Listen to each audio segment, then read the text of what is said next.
Donald Trump के लिए मई 2025 का महीना बहुत सख्त होने जा रहा है, क्योंकि मई 2025 का महीना बहुत बड़ा सस्पेंस समेटे हुए है। यूक्रेन से लेकर ईरान, डोनाल्ड ट्रंप को बहुत बड़ा झटका लगने वाला है।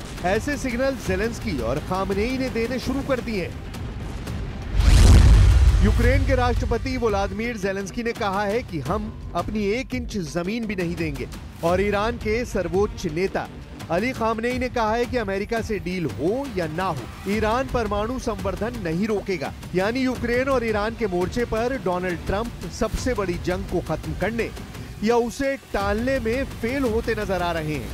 दुनिया के ये 2 मोर्चे ऐसे हैं जहां से वर्ल्ड वॉर का खतरा हमेशा से रहा है, और अब भी डर है कि किसी भी वक्त किसी का कोई गलत फैसला पूरी दुनिया को खत्म करने के करीब ले जा सकता है। मई में बड़ा सिग्नल भारत पाकिस्तान के बीच आ चुका है। पूरी दुनिया ने भारत और पाकिस्तान के बीच लड़ाई और इस दौरान रावलपिंडी से लेकर लाहौर और भोलारी से बहावलपुर में हुई तबाही देखी है।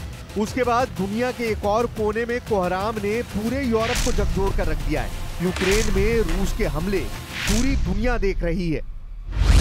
ऐसे वक्त में डोनाल्ड ट्रंप ने पुतिन से फोन पर बात की है, साथ में ज़ेलेंस्की और नेटो देशों से भी बात की है। सवाल है कि ज़ेलेंस्की से दो टूक जवाब मिलने के बाद ट्रंप की आखिरी कोशिश होगी, क्योंकि इससे पहले भी वो यूक्रेन और रूस के बीच सीज फायर में पूरी तरह फेल साबित हुए हैं। This is not my war. This is not the war. I mean, we got ourselves entangled in something that we shouldn't have been involved in. And we would have been a lot better off, and maybe the whole thing would have been better off, because it can't be much worse. It's a real mess. It's a death trap. Putin भी कह चुके हैं कि युद्ध का नतीजा वही होगा जो उन्होंने फैसला किया है। पुतिन कह चुके हैं कि युद्ध लड़ने के लिए उनके पास कोई कमी नहीं है। पुतिन का दावा है कि इस युद्ध में वो हर चीज मिटा दी जाएगी, जिसकी वजह से युद्ध करना पड़ा।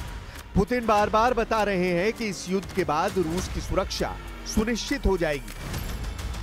लेकिन रूस और यूक्रेन के युद्ध के बीच डोनाल्ड ट्रंप की पुतिन से भी बात हुई है, और ज़ेलेंस्की से भी युद्ध रोकने की अपील की गई है।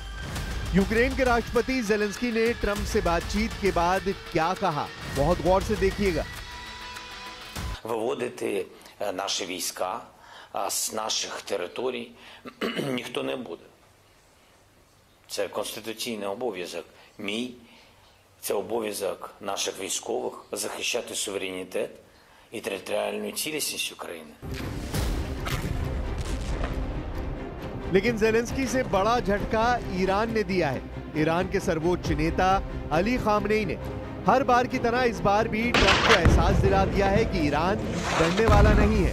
ईरान के परमाणु कार्यक्रम पर कोई ब्रेक लगने नहीं जा रही, फिर चाहे कोई बात करे या ना करे।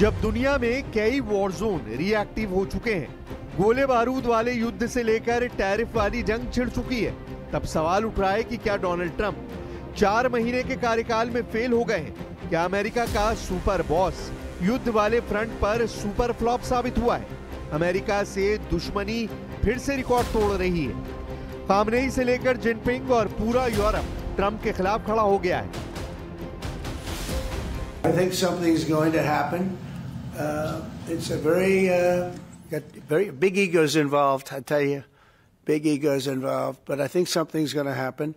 And if it doesn't, I'd just back away and they're going to have to keep going. Again, this was a European situation. It should have remained a European situation. यूरोपीय संघ की विदेश नीति प्रमुख काया कैलिस, जो पहले एस्टोनिया की प्रधानमंत्री थी, वो अब अमेरिका के सामने बड़ा तीखा सवाल लेकर आई हैं। काया कैलिस इस वक्त यूरोप की सबसे आक्रामक लीडर के रूप में उभरी है, और उनके टारगेट पर है Donald Trump. We heard from I think it was last week when America said that, if Russia doesn't agree on, full and unconditional ceasefire, then there are going to be, consequences. So we want to see those consequences also from the U.S. side. We really haven't seen, the pressure on Russia from these talks. क्या ये माना जाए कि अब America की कोई नहीं सुन रहा? दुश्मन ही अब ट्रंप के खिलाफ नहीं, बल्कि अमेरिका के पुराने साथी भी अब बागी हो चुके हैं और सबके टारगेट पर हैं डोनाल्ड ट्रंप। ट्रंप ने जहां जहां युद्ध की आग बुझानी चाहिए, वहीं से तेज धार वाले चाकू अब ट्रंप पर वार कर रहे हैं। ये बात ट्रंप बहुत अच्छी तरह जानते हैं कि यूक्रेन का युद्ध बहुत बड़ा चैलेंज है, जहां उनके सामने एक तरफ पुतिन है और दूसरी तरफ ज़ेलेंस्की को बचाने में जुटा पूरा यूरोप। लेकिन ट्रंप ने अब पूरी उम्मीद पुतिन से कर ली है और अमेरिका रूस के समीकरणों का रिकॉर्ड बताता है कि ट्रंप से बहुत बड़ी गलती हो सकती है। Of course I did. I talked to him about it. I said, when are we going to end this, Vladimir? I know him for a long time now. I said, when are we going to end this bloodshed, this bloodbath? It's a bloodbath. And I do believe he wants to end it. Donald Trump ने 20 जनवरी को दूसरी बार राष्ट्रपति पद की शपथ ली और अब 4 महीने के कार्यकाल में ट्रंप ने 2 सबसे बड़े वॉर जोन में आग बुझाने की कोशिश भी की, लेकिन अब तक सिर्फ बातचीत के आगे कुछ नहीं निकला है। पहला वॉर जोन गाजा, जहां 15 जनवरी को सीजफायर का ऐलान हुआ, लेकिन ट्रंप की शपथ से एक दिन पहले यानी 19 जनवरी को लागू हुआ। वो सीजफायर ठीक 2 महीने बाद तार-तार हो गया और अब गाजा में बड़ा मानवीय संकट गहरा गया है। नेतन्याहू भी ट्रंप की बात नहीं सुन रहे और गाजा पर लगातार बमबारी जारी है। गाजा में नेतन्याहू की बमबारी वाली पॉलिसी ने ट्रंप की हर कोशिश पर पानी फेर दिया है। गाजा में हालात बहुत ज्यादा खराब हैं और एक बार फिर नेतन्याहू कह रहे हैं कि हमास को पूरी तरह खत्म करना ही उनका एजेंडा है। इजराइल की सेना फिर से उत्तरी और दक्षिणी गाजा के बॉर्डर को लांघकर हमास को तलाश रही है। नेतन्याहू के टैंक बचे कुचे गाजा को फिर से रौंदने को तैयार हैं, लेकिन असली एक्शन में तो उनके फाइटर जेट हैं, जिन्होंने फिर से टनों बारूद की बरसात गाजा पर शुरू कर दी है। הידידים הכי טובים שלנו בעולם, סנטורים שאני מכיר כתומכי ישראל נלהבים, ללא סייג, שאני מכיר אותם עשרות שנים, באים אליי ואומרים לי כך, אנחנו נותנים לכם את כל הסיוע להשלמת הניצחון, נשק, תמיכה במהלכים שלכם לחסל את החמאס, הגנה במועצת הביטחון. नेतन्याहू के दावों के बीच गाजा से बड़ी खबर संयुक्त राष्ट्र की तरफ से आई है। संयुक्त राष्ट्र ने कहा है कि गाजा में अगले 48 घंटों में 14,000 बच्चे मर सकते हैं अगर उन तक राहत नहीं पहुंचाई गई। गाजा के आसपास इजराइल ने ऐसा बैरिकेड लगा दिया है जिसकी वजह से वहां खाने पीने और बाकी राहत का सामान नहीं पहुंच रहा, जबकि गाजा के अंदर इजराइल के हमले तेज होते जा रहे हैं। दूसरा वॉर जोन यूक्रेन है, जहां डोनाल्ड ट्रंप ने बहुत मिन्नत और मशक्कत के बाद पुतिन और ज़ेलेंस्की से बात की, लेकिन दोनों का रवैया ऐसा है कि ट्रंप किसी को राजी नहीं कर पा रहे। ट्रंप कार्यकाल के 4 महीने बाद भी यूक्रेन में युद्ध जारी है और ज़ेलेंस्की ने नई चुनौती दे दी है। पुतिन दुश्मनी लेने वालों को माफ नहीं करते, ये बात ज़ेलेंस्की बहुत अच्छी तरह जानते हैं। हालांकि ट्रंप से बातचीत में पहले दोनों पक्ष 30 दिन के सीजफायर के लिए तैयार हो गए थे, लेकिन अचानक यूक्रेन और रूस के बीच बमबाजी का रिकॉर्ड टूटने लगा। तब ज़ेलेंस्की ने फिर कह दिया कि 1 इंच जमीन को लेकर भी सौदा नहीं किया जाएगा, उनकी फौज पीछे नहीं हटेगी। Я попросив його перед його розмовою з Путіним не приймати рішень про Україну без нас. І для нас це принципові речі і дуже важливі. Ну і ми домовилися, що буде у нас потім контакт після його розмови з Путіним.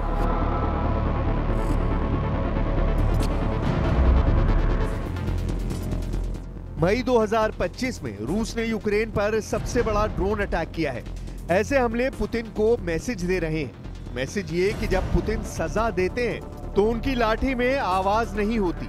लेकिन इन हमलों से एक बात ये तो साबित हो गई कि जिस युद्ध को रोकने का ख्वाब ट्रंप ने देखा था, जिस युद्ध को रोकने के नाम पर वो अमेरिका में दोबारा राष्ट्रपति बने।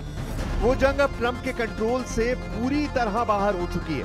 डोनाल्ड ट्रंप के सामने जो वॉर जोन एक्टिव थे वो अब भी बरकरार है। गोले बारूद और बंकर बस्टर वाले युद्ध से लेकर परमाणु युद्ध के खतरे और टैरिफ वाली जंग तक ट्रंप हर मोर्चे पर फेल साबित होते जा रहे हैं।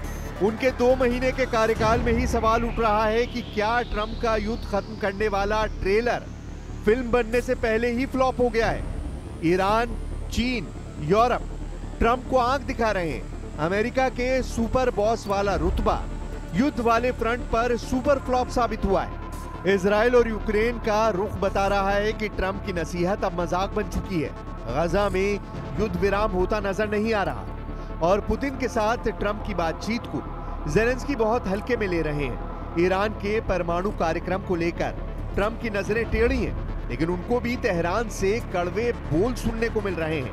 ईरान के सर्वोच्च नेता अली खामनेई बार बार बता रहे हैं कि अमेरिका चाहे जितनी बड़ी ताकत हो, डोनाल्ड ट्रंप चाहे जितने बड़े डील मेकर हो, ईरान उनके साथ परमाणु कार्यक्रम को लेकर समझौता नहीं करेगा।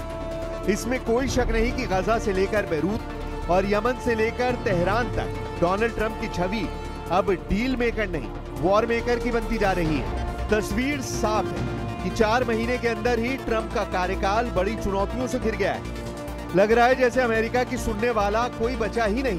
जो देश अमेरिका के एक इशारे पर जी हुजूर कहते थे, वो अब अमेरिका के दुश्मनों के लहजे में ट्रंप को टारगेट कर रहे हैं। सबके टारगेट पर अब डोनाल्ड ट्रंप है। साफ है कि ट्रंप ने जहां जहां युद्ध की आग बुझानी चाहिए, वहीं से तेज धार वाले चाकू अब ट्रंप पर वार कर रहे हैं।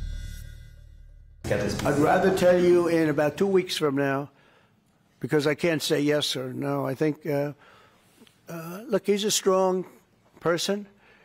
Zelensky, a strong guy, and he's not the easiest person to deal with. But I think that he wants to stop. He's, not. It's a very bad thing that's happening over there. I think he wants to stop. But I could answer that question better in 2 weeks or 4 weeks from now. I hope the answer is that he wants to get it solved. Donald Trump चाहते हैं कि वो दूसरे कार्यकाल में इतिहास बना दे। Ukraine और रूस से लेकर फिलिस्तीन और इजराइल में नाम कमा लें। ईरान और चीन से उनकी टक्कर लगातार चल रही है, लेकिन तमाम खटास और तकरार के बावजूद ट्रंप ने टारगेट सेट कर लिया है। लेकिन बड़ी बात यह है कि ये 2025 है। ये ना अमेरिका के दौर वाली दुनिया है, ना ही उसके एक छत्र राज वाला इंटरनेशनल सिस्टम। बस इसी बात को समझने में ट्रंप ने गलती कर दी है। यही वजह है कि ट्रंप इस वक्त कई मोर्चों पर फंस चुके हैं। डोनाल्ड ट्रंप का मेक अमेरिका ग्रेट अगेन वाले नारे की सच्चाई ये है कि अमेरिका तभी फिर से ग्रेट बनेगा जब दुनिया ट्रंप की बात मानेगी, लेकिन फिलहाल ऐसा होता नजर नहीं आ रहा।